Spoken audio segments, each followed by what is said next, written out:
Então, galera, quando a gente trata de ciências, biologia, não pode faltar o tema células. E aqui no canal você tem muitas aulas sobre células. Então, a gente vai ver os principais tópicos que você não pode deixar de ver por aqui e que não pode faltar no seu repertório de ciências e biologia, né? No que se refere a células. Então, o que devemos saber para a gente realmente garantir que estamos por dentro do conteúdo de células? É basicamente a estrutura, parte morfológica da célula, que tem na célula, os componentes estruturais, especialmente membrana, citoplasma e núcleo, se tiver núcleo, na verdade, os tipos de células, procarióticas, eucarióticas, as organelas, tanto as membranosas como as que não são membranosas, as funções dessas organelas, a gente tem que saber, processos químicos que acontecem, e até os físicos, como o transporte de substâncias através da membrana. Então, tudo isso está aqui no nosso canal Anderson Ciências. Você confere tudo aqui no nosso canal. E isso tudo é informação que é necessária para você realmente se dar bem nas provas, concursos, Enem da vida e na escola, que não pode faltar, né? Então aqui a gente vai compartilhar com os amigos, né? Grupos de família, colegas seus que estejam nesse ritmo aí de estudos, que vai dar tudo certo. Então, tudo sobre células, você vai ver nessas videoaulas, claro que separado, né? Muita coisa junta fica complicado. Então nós temos um tópicozinho desse aqui em cada videoaula. Então, vamos lá, galera.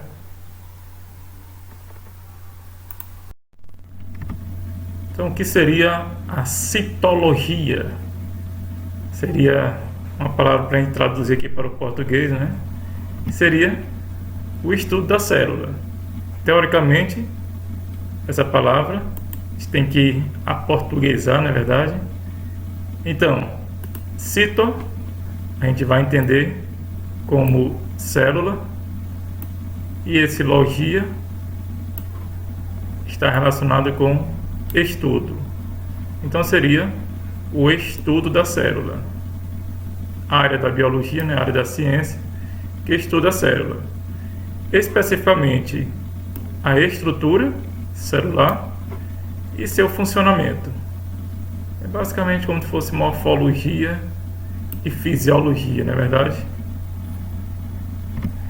E o que seria a célula? A célula é a unidade básica, estrutural e funcional de todos os seres vivos. Ou seja, os seres vivos precisam ter pelo menos uma célula para existirem, né?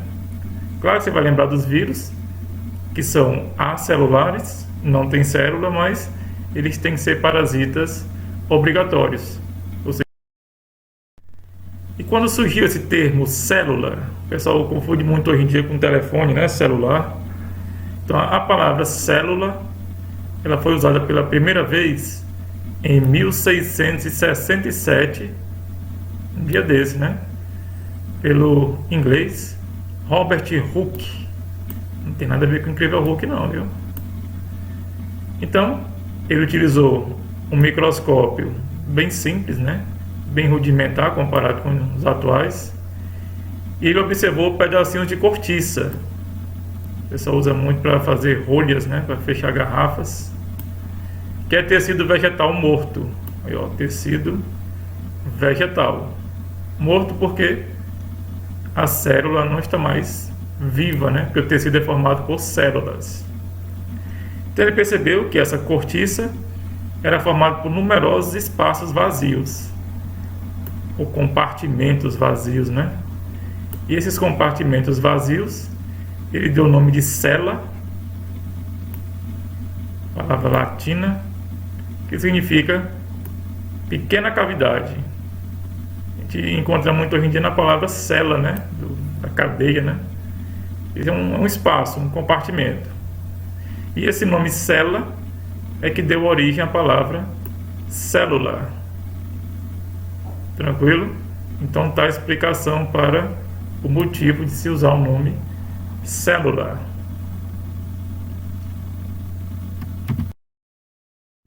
Aí, quando a gente trabalha o microscópio, a gente destaca basicamente dois. O microscópio óptico, que é muito usado em escolas, faculdades, que ele pode dar um aumento até de 2.000 vezes. E o microscópio eletrônico, que é bem mais interessante, né? Que pode dar um aumento até de 100 milhões de vezes. A gente vai estar destacando os principais componentes do microscópio óptico, que seria a ocular, que é o local onde a gente coloca o olho, que também pode dar um aumento, viu? Temos as pecinhas, micrômetro, micrométrico, né? E o macrométrico, a gente posicionar especialmente a altura, né? Das lentes. Temos o braço, que é o local de apoio. Nós temos um regulador, o que a gente chama também de condensador, que ajuda também a posicionar, especialmente a luz. O diafragma, que vai controlar a entrada de luz.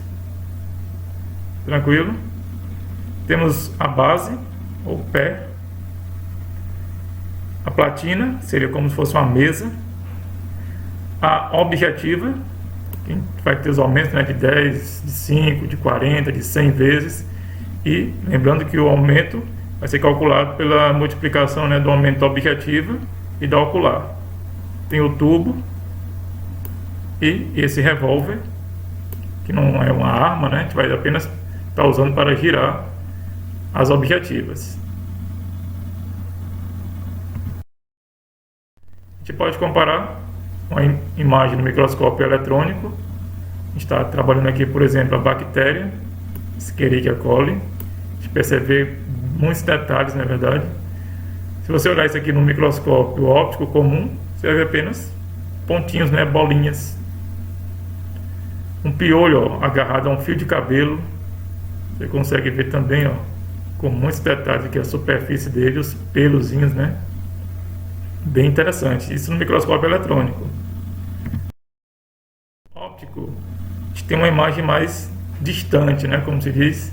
Por exemplo, a célula vegetal, a gente consegue ver estruturas com núcleo, a parede celular, esses bloquinhos aqui, né, esses retângulos aqui que seriam as células.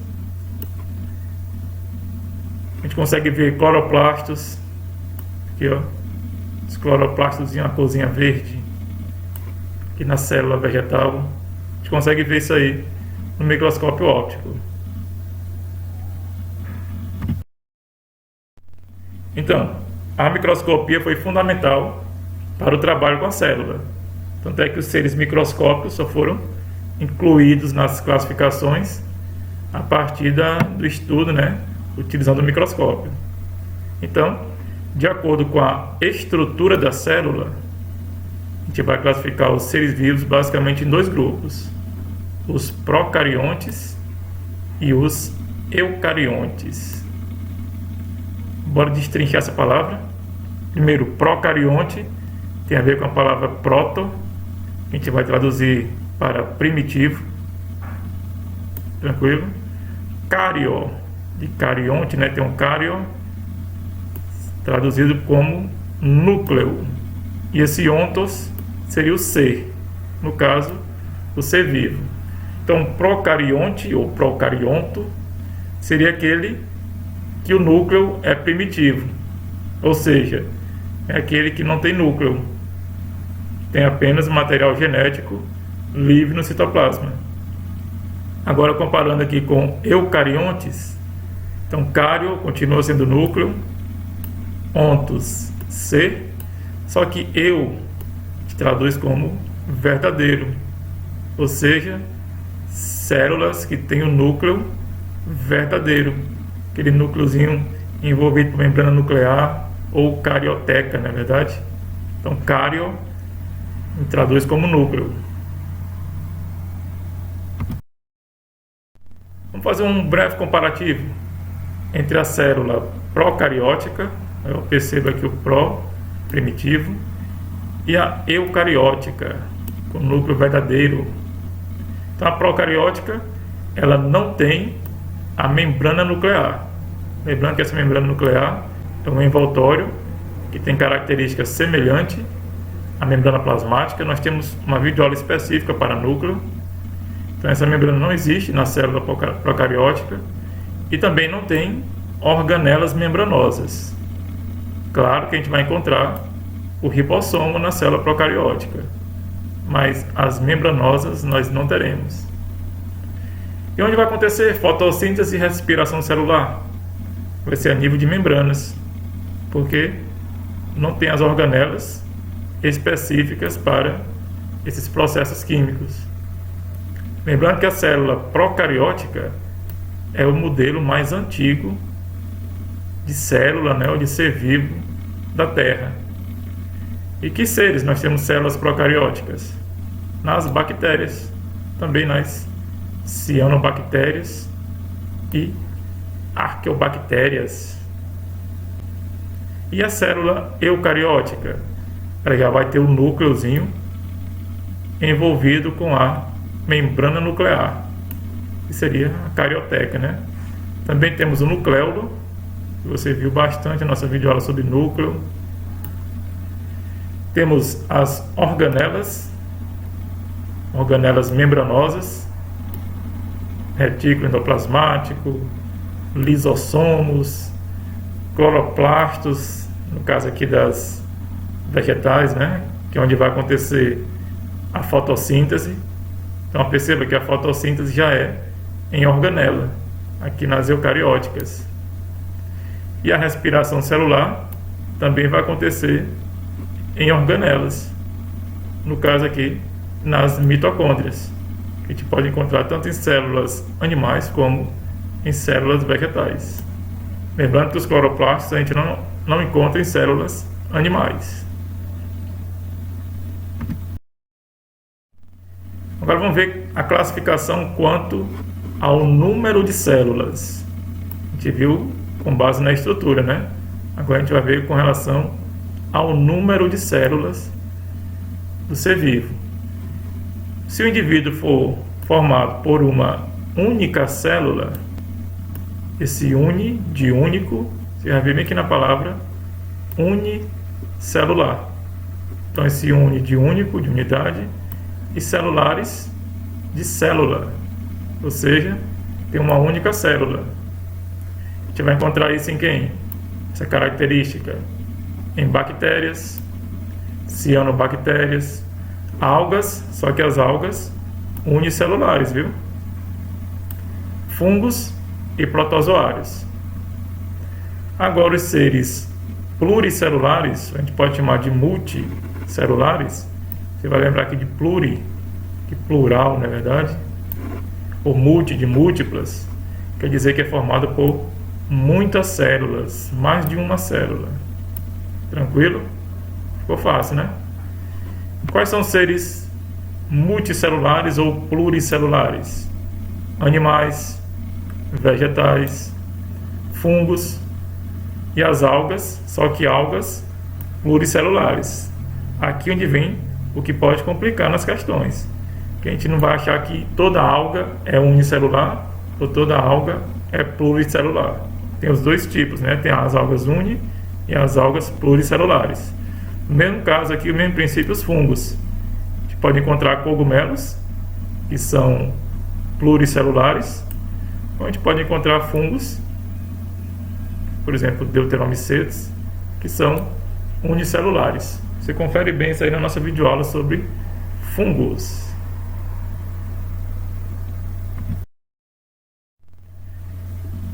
E a célula, basicamente, no caso eucariótica, ela tem três partes fundamentais.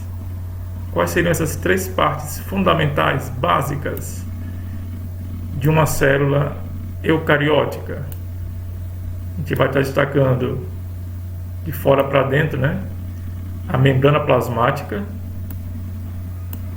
que ela vai envolver a célula, é como se fosse a capa, né? A casca da célula. Você consegue ver aqui, ó, acompanhando essa setazinha aqui. citoplasma, seria o espaço entre a membrana e o núcleo, basicamente líquido. Também temos uma aula específica para citoplasma. E o núcleo, a gente está falando de célula eucariótica, né? Nós estamos falando de núcleo, que é uma estrutura que controla diversas atividades na célula, inclusive a divisão celular, na verdade. Então aqui você está observando o núcleo, a setazinha apontando, e estruturas, né, organelas próximas a ele, ao núcleo, e fica bem mais fácil entender quando a gente estudar cada componentezinho desse separadamente.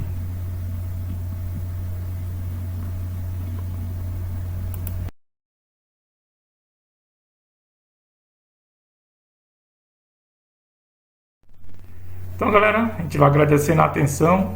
Essa aula foi bem interessante, né? Qualquer coisa você pode repetir quantas vezes você puder para fixar bem o conteúdo. Pode trazer informações, colocar dúvidas aqui no comentário. Pode também entrar em contato com a gente pelo Instagram, que é também canal Anderson Ciências, e compartilhar essa videoaula com seus amigos, grupos aí de família, para a gente trazer o máximo que puder de inscritos, que esse pessoal, todos nós, precisamos muito de informação. E essa informação é fundamental na nossa vida, né, no nosso dia a dia, também para as questões nas escolas, né, Enem. Então, galera, valeu!